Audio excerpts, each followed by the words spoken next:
Hi, it's Tim Hagen from Progress Coaching, and welcome to another episode for the Coaching Conversations podcast.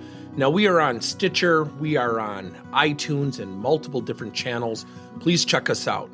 Now, one of the things that you'll get out of our podcast episodes is a lot of content, a lot of strategy. It's not fluff, it's not concept, yet we really want you to engage with the content and let us know your feedback. If you have any questions, feel free to reach out to us. If there's topics you'd love to have us address, we would love to share them with you. Let us know your impact and let us know your feedback. I want to introduce the audience to something called journal-based coaching, as well as something called asynchronous coaching. Now, there's a number of thought leaders in this space, and I've actually been teaching journal-based coaching for years. I think when people journal, and we subscribe to something that we've created called OAT, observe, ask, and tell. When you observe other people and you ask questions of those people, or you ask questions of yourself, and then you tell of your commitment going forward, it can be a really powerful combination. So when you're going into journal-based coaching, one of the things we have to do as coaches is facilitate it. So if I'm coaching someone with a negative attitude, I might say to that person, to apply the OAT principle. I might say, I want you to observe 2 things every week. I want you to journal observations of people who are really positive of one another and what they specifically did. After the observation, ask yourself, when do you do those things? And then tell us of your commitment going forward to represent those attributes that you observed. When people journal, 2 things happen. One, it increases learning retention. You're bringing another sense into it. You're writing it down. Journaling also heightens awareness and reduces stress. There's a great book called The Progress Principle by Teresa Amable. And she used what she calls a diarist, but it's really a form of journaling where people journaled every day where they were progressing, where they were having improvement. And she found out about 76% of people were at their most motivated state when they were getting better in their jobs or progressing. So it begs the question, how did they uncover that? They journaled every single day. And I think it was like for 90 days. And what's amazing about that is when you journal and you look down and you realize what you've journaled and you write it down, you're more committed to it, you're more aware of it, and it reduces stress. And you do this on an ongoing basis, you start to create innate habits. Now, when you mention journaling to people, especially guys, we equate it to a diary. Yet when you observe other people, when you journal, you become your own coach. It cannot be stressed enough. You become your own coach. And when you become your own coach, you develop self-awareness. 85% of people significantly lack self-awareness. It is the great detriment to people's personal development.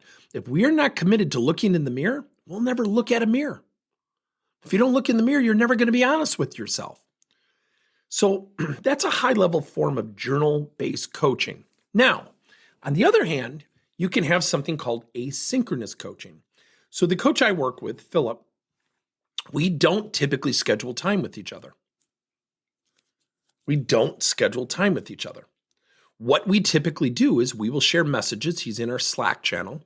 Now, I also do asynchronous coaching. I use a number of tools like Clarity Flow, and we now have our own coaching software, and it allows you to send messages. One of the things about asynchronous coaching is if you make it a requirement or make it a framework of communication, such as Monday, Wednesday, and Friday, tell of 2 successes you had as a leader and maybe one that was a hindrance.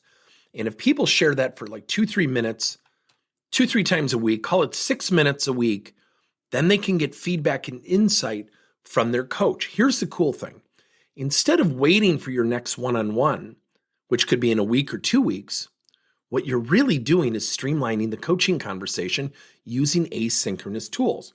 Now, I have one of my favorite clients of all time, Anne-Marie. We use tools and we send back text, audio, and video. And if you have tools that allow you to do that, you can create an ongoing dialogue relentlessly, continuously, in a very targeted manner. Yet if I meet with her 2 weeks from now, she might forget some of the things because it's not top of mind. When you can grab top of mind and you can grab different tools that allow you to have conversations fluently, it is a game changer. Let me give you another example. One of our clients is a CEO, and he uses it all the time. He'll send me a message. I get a notification using one of the tools that we have, and I will respond typically within 2 to 3 business hours. He said, "How do you do that?" I said, "Well, look, I can't do it with everybody all the time, but typically we're within 8 business hours. You won't wait." That's why when you start a combination of journal-based coaching, and then they use their journals and they start to communicate it to you in an asynchronous manner, and you have an application or a platform that allows you to respond in a quick and ready-made fashion that's easy to communicate, you start to create this ongoing dialogue. So when I work with my coach, Philip, we have an ongoing dialogue all the time. So what he and I did that I thought was really funny, and he is a great career coach. His name is Philip Mianco, that just does an amazing job. And we looked back, and here was the amazing thing. Our communication and what I pay him, the time is less than if we were to schedule half an hour, 45 or 60-minute coaching sessions. So when you have things top of mind, typically doesn't take 20 minutes to get it out. It could be 2 to 4 minutes. Then it takes Philip about 2 to 4 minutes to get back to me. And what happens is we start to create this ongoing digital dialogue. Think about combining journal-based coaching and asynchronous coaching. Thank you for listening to another episode of Coaching Conversations by Tim Hagen and Progress Coaching. Now, our company is always coming out with new and innovative solutions to help leaders coach their employees. And recently, we just created a new service called Coach to You, where leaders can pick and choose topics and assign 7 to 21-day programs for employees to learn and, more importantly, apply actions and then reflect and share what they're going to do going forward as a result of the learning. It's called Coach to You. We're literally bringing coaching to your employees. If you're intrigued, we'll have a link in each one of our episodes where you can get more information. And again, thank you so much for listening to another episode.